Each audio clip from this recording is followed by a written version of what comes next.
Hey hi guys, welcome to my channel. So నేను last వీడియోలో అయితే అసెంచర్ హెచ్ఆర్ ఇంటర్వ్యూ నాకు ఎలా జరిగింది అనేది ఎక్స్ప్లెయిన్ చేశాను. సో ఆ వీడియో లింక్ కావాలి అంటే నేను డిస్క్రిప్షన్లో పోస్ట్ చేస్తాను. ఈ వీడియో ఏంటి అంటే like HR interview and date of joining మిడిల్లో ఏం జరుగుతుంది అనేసి ఈ వీడియోలో ఎక్స్ప్లెయిన్ చేద్దాం అనుకుంటున్నాను.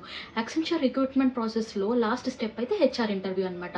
సో హెచ్ఆర్ ఇంటర్వ్యూ జరిగిన తర్వాత ఏంటి నెక్స్ట్ స్టెప్ ఏంటి అంటే మనకి ఎగ్జాక్ట్ మే 1కి ఒకవేళ ఇంటర్వ్యూ జరిగిందంటే మే ఎండ్కి మనకి రిజల్ట్స్ వస్తుంది అనమాట. Like it will take at least 1 month అయితే అవుతుంది. సో మనమైతే ఫ్రీక్వెంట్గా మెయిల్స్ అయితే చెక్ చేసుకుంటూ ఉండాలి. హెచ్ఆర్ ఇంటర్వ్యూ అయిన 1 మంత్ తర్వాత అయితే రిజల్ట్స్ అయితే వస్తుంది కాబట్టి మనం ఎగ్జాక్ట్గా చెప్పలేము. మోస్ట్లీ 1 మంత్లో వస్తుంది, లేకపోతే కొంతమందికి 1 or 2 వీక్స్లోనే రావచ్చు. సో మనం ఏమంటే ఫ్రీక్వెంట్గా మెయిల్స్ చెక్ చేసుకుంటూ ఉండాలి. స్పెసిఫిక్ ఈ డేట్లోనే వస్తుంది అని అయితే మనకు తెలియదు. నెక్స్ట్ మనం సెలెక్ట్ అయినాక మనకు ఒక మెయిల్ వస్తుంది అనమాట. యాక్సెప్టెన్స్ లెటర్ అయితే ఉంటుంది దాంట్లో. సో ఆ లెటర్ని అయితే మనం 5 డేస్లో యాక్సెప్ట్ చేయాలన్నమాట. సో అప్పుడు ఇట్ ఈస్ లైక్ మనం ఆఫర్ లెటర్ని యాక్సెప్ట్ చేస్తున్నట్టు అనమాట. సో మళ్ళీ మనము మెయిల్స్ చెక్ చేసుకుంటూ ఉండాలి. మనకు డైలీ ఒక టాస్క్ అయితే వస్తూనే ఉంటుంది. లైక్ అది అప్డేట్ చేయండి, ఈ ఫైల్స్ అప్డేట్ చేయండి, ఈ డాక్యుమెంట్ అప్లోడ్ చేయండి అనేసి చాలా టాస్క్స్ అయితే వస్తూ ఉంటాయి అనమాట. Like it is like document updating అనమాట. మన డాక్యుమెంట్స్, ఎడ్యుకేషన్ డీటెయిల్స్ కానీ, సర్టిఫికేట్స్ కానీ, కన్సాలిడేటెడ్ లెటర్స్ కానీ, సో ఇవన్నీ మనము లైక్ అప్డేట్ చేస్తూ ఉండాలన్నమాట. అండ్ ఆల్సో అవి కొన్నిసార్లు రిజెక్ట్ అవుతూ ఉంటాయి. ఒకవేళ క్లారిటీ లేకపోయినా కానీ, ప్రింట్ బాగాలేకపోయినా కానీ, ఏదైనా డాక్యుమెంట్లో మిస్ అయినా కానీ మనకి రిజెక్ట్ అయిపోతూ ఉంటుంది అనమాట. లైక్ రిజెక్షన్ మెయిల్ అనేసి కూడా వస్తుంది. ఇవన్నీ ఒక వెబ్సైట్లో జరుగుతుందన్నమాట. మెయిల్స్లో అయితే కన్వే చేయరు. సో మనం ఆ వెబ్సైట్లో, యాక్సెంచర్ వెబ్సైట్లో మనము చెక్ చేసుకుంటూ ఉండాలన్నమాట. అవి రిజెక్ట్ అయిందా, అప్రూవ్ అయిందా అనేసి. సో రిజెక్ట్ అయితే ఏం వరీ అవ్వాల్సిన పర్లేదు. మనం ఎన్నిసార్లు వాళ్ళు రిజెక్ట్ చేసినా మనం అప్లోడ్ చేస్తూ ఉండాలన్నమాట. మనం డాక్యుమెంట్స్ అన్ని సబ్మిట్ చేయాలన్నమాట. అది ఒక చాలా పెద్ద ప్రాసెస్, డాక్యుమెంటేషన్ ప్రాసెస్ అనేది. ఇంకా యాక్సెంచర్ నుంచి అయితే మనకు ఫామ్ ఏ, ఫామ్ బి అనేసి, లైక్ నామినేషన్ ఫామ్స్ అనేసి ఇలా చాలా డిఫరెంట్ ఫామ్స్ అయితే యాక్సెంచర్ నుంచి అయితే మనకు వస్తుంది. సో అవి కూడా మనం సైన్ చేసి లైక్ అప్లోడ్ చేయాలన్నమాట. అంటే అవి డౌన్లోడ్ చేసుకునేసి దాంట్లో సైన్ చేసి మళ్ళీ దాన్ని స్కాన్ చేసి మళ్ళీ దాన్ని అప్లోడ్ చేయాలన్నమాట. సో ఇలా ఉంటాయి టాస్క్, డాక్యుమెంటేషన్ ప్రాసెస్ అంతా. సో ఇవంతా అయిన తర్వాత మళ్ళీ మనకి 2 డేస్లో ఒక మెయిల్ వస్తుంది. ఏంటంటే లైక్ ఏ లొకేషన్ మనం ప్రిఫర్ చేస్తున్నాము అనేసి ఒక 3 ఆప్షన్స్ అయితే ఇస్తారు. ఆబ్వియస్ ఒకవేళ తెలుగు వాళ్ళు అయితే మనం హైదరాబాద్ ఆర్ బెంగళూరు సో ఇలా సెలెక్ట్ చేసుకుంటాము కదా. సో మనం ప్రిఫర్డ్ లొకేషన్స్లో 3 ఆప్షన్స్ అయితే ఇస్తారు. సో మనం దాన్ని సెలెక్ట్ చేసుకోవచ్చు. మన లక్ బాగుంటే మనకు ఫస్ట్ ప్రిఫర్డ్ లొకేషనే వస్తుంది. సో ఒక కంప్లీట్ 1 మంత్ మనకు మొత్తం డాక్యుమెంటేషన్ ప్రాసెస్కి సరిపోతుంది అనమాట. అది ఇది అప్లోడ్ చేసుకుంటూ ఉండాలి. సో ఇంకా డాక్యుమెంటేషన్ అది సైన్ చేసి అప్లోడ్ చేయమంటారు. సో అవన్నీ ఉంటుందన్నమాట. సో ఈ కంప్లీట్ డాక్యుమెంటేషన్ ప్రాసెస్ అవ్వడానికి అయితే 1 మంత్ అయితే పక్కా అవుతుంది. సో అక్కడే 1 మంత్ ఎగిరిపోతుంది.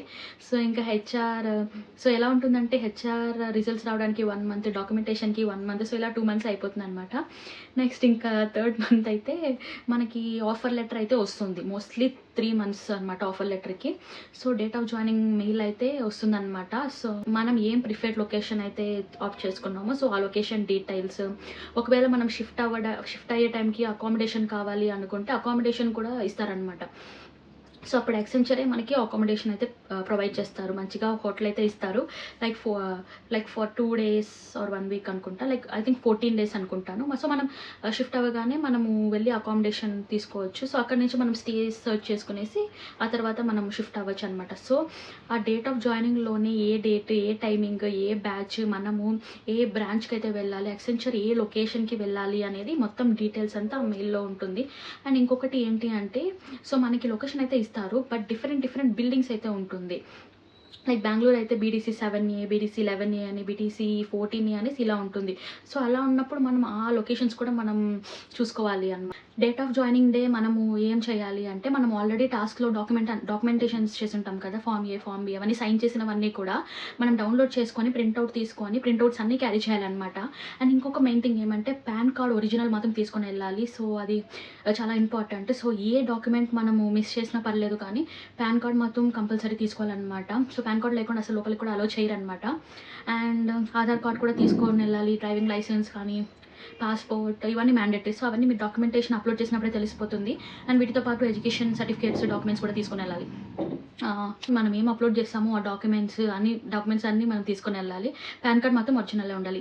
ఇప్పుడు డేట్ ఆఫ్ జాయినింగ్ రోజు మీరు ఎక్సెంచర్కి వచ్చిన తర్వాత లైక్ మనం బీటెక్ జాయిన్ అవుతాం కదా. సో బీటెక్ జాయిన్ అయిన ఫస్ట్ డే ఎలా ఉంటుంది, అందరినీ ఒక ఆడిటోరియంకి తీసుకొని వెళ్ళి డాక్యుమెంట్స్ అన్నీ సబ్మిట్ చేసి అన్ని చెక్ లిస్ట్ ఫిల్ చేసి సైన్స్ అది ఇది ఉంటుంది కదా హడావిడిగా. సో ఎగ్జాక్ట్లీ అలానే ఉంటుంది అనమాట. సో డేట్ ఆఫ్ జాయినింగ్ రోజు లైక్ కొంచెం హడావిడిగానే ఉంటుంది. సో లైక్ అన్ని సర్టిఫికేట్స్, డాక్యుమెంట్స్ అన్నీ తీసుకొని వెళ్ళి ఆడిటోరియంకి తీసుకెళ్తారు. సో అక్కడ ఒక్కొక్క పర్సన్ని ఒక్కొక్కరికి అసైన్ చేస్తారనమాట. సో వాళ్ళు మన డాక్యుమెంట్స్ అన్ని సెర్చ్ చేస్తారు. సో మనం ఆల్రెడీ యాక్సెంచర్కి సాఫ్ట్ కాపీ అయితే పంపిస్తాము. అవన్నీ వెరిఫై చేయడానికి ఇప్పుడు హార్డ్ కాపీస్ కూడా తీసుకొని వెళ్ళాలి అనమాట. 1% to 1% చెక్ చేయడానికి చాలా టైం పడుతుంది కాబట్టి సో మిమ్మల్ని బ్యాచెస్ వైజ్ తీసుకుంటారనమాట. ఒక బ్యాచ్కి 150 మెంబర్స్ ఉంటారు. సో 150 మెంబర్స్ని కంప్లీట్ అయ్యేంత వరకు ప్రతి ఒక్కరు వెయిట్ చేయాల్సిందే. సో ఈచ్ పర్సన్ని వాళ్ళైతే చెక్ చేస్తారనమాట డాక్యుమెంటేషన్స్ అంతా. అండ్ ఆ తర్వాత it will be continued by lunch. So lunch అయితే యమ్మీగా అన్నీ పెడతారనమాట, veg, non veg, everything. So అది నెక్స్ట్ మీ దగ్గర ల్యాప్టాప్ అవైలబుల్ ఉందా ఆర్ యాక్సెంచర్ నుంచి ప్రొవైడ్ చేయాలా, మీకు వైఫై అవైలబిలిటీ ఉందా అనేసి దీని గురించి మెయిల్ అయితే వస్తుంది. సో మీకు ల్యాప్టాప్ కావాలి అనుకుంటే ఎస్ అని క్లిక్ చేసుకోవచ్చు. డేట్ ఆఫ్ జాయినింగ్ తర్వాత మీరు ల్యాప్టాప్ అయితే కలెక్ట్ చేసుకోవచ్చు అనమాట. సో హెచ్ఆర్ ఇంటర్వ్యూ తర్వాత జరిగే ప్రాసెస్ అయితే ఇదే. అండ్ దీనిలోనే సేమ్ దీన్నే ఆన్ బోర్డింగ్ ప్రాసెస్ అని అంటారు. మీరైతే కన్ఫ్యూజ్ అవ్వద్దండి. చెప్పి ఒక టెంపరీ ఐడి కార్డ్ కూడా ఇచ్చేస్తారనమాట. సో అది టెంపరీ ఐడి కార్డ్, ఎందుకంటే మనము ఎక్కడికైనా వెళ్ళాలి అంటే యాక్సెస్ అనేది కావాలి. సో యాక్సెస్ కార్డ్ ఇస్తారనమాట. వన్స్ అది అయిపోయిన తర్వాత మనకి నెక్స్ట్ ఐడి కార్డ్ కోసం ఫోటో అయితే సబ్మిట్ చేయాల్సి వస్తుంది. సో అది కూడా మనకి మెయిల్ వస్తుందన్నమాట. అండ్ ఆల్సో మనకి ఎంప్లాయీ ఐడి, లాగిన్ డీటెయిల్స్ అవన్నీ ఇస్తారనమాట. ఇంకా అప్పటి నుంచి మాడ్యూల్స్ అనేది స్టార్ట్ అవుతుందన్నమాట. Modules are nothing but us courses. So Java ఉంటుంది, ఎస్క్యూఎల్ ఉంటుంది, సి ఉంటుంది, C++ ఉంటుంది, పైథాన్. సో ఇలా చాలా డొమైన్స్ అయితే ఉంటుంది. సో దీంట్లో కొన్ని మాడ్యూల్స్ అయితే ఉంటుంది. సో మాడ్యూల్స్ అనేది కంపల్సరీ మనము కంప్లీట్ చేసి దాన్ని మనం ఆ టెస్ట్ అయితే పాస్ అవ్వాలన్నమాట. సో ఒకవేళ మీకు కావాలి అనుకుంటే నేను ఆ ఎంటైర్ మాడ్యూల్స్ గురించి కూడా ఒక వీడియో చేస్తాను. సో మీకు ఏ డౌట్స్ ఉన్నా కమెంట్ చేయండి, నేనైతే రిప్లై ఇస్తాను. సో ఇది ఈ వీడియో గురించి అయితే. సో మీకు ఈ వీడియో నచ్చినట్టయితే please like and subscribe my channel. Bye guys.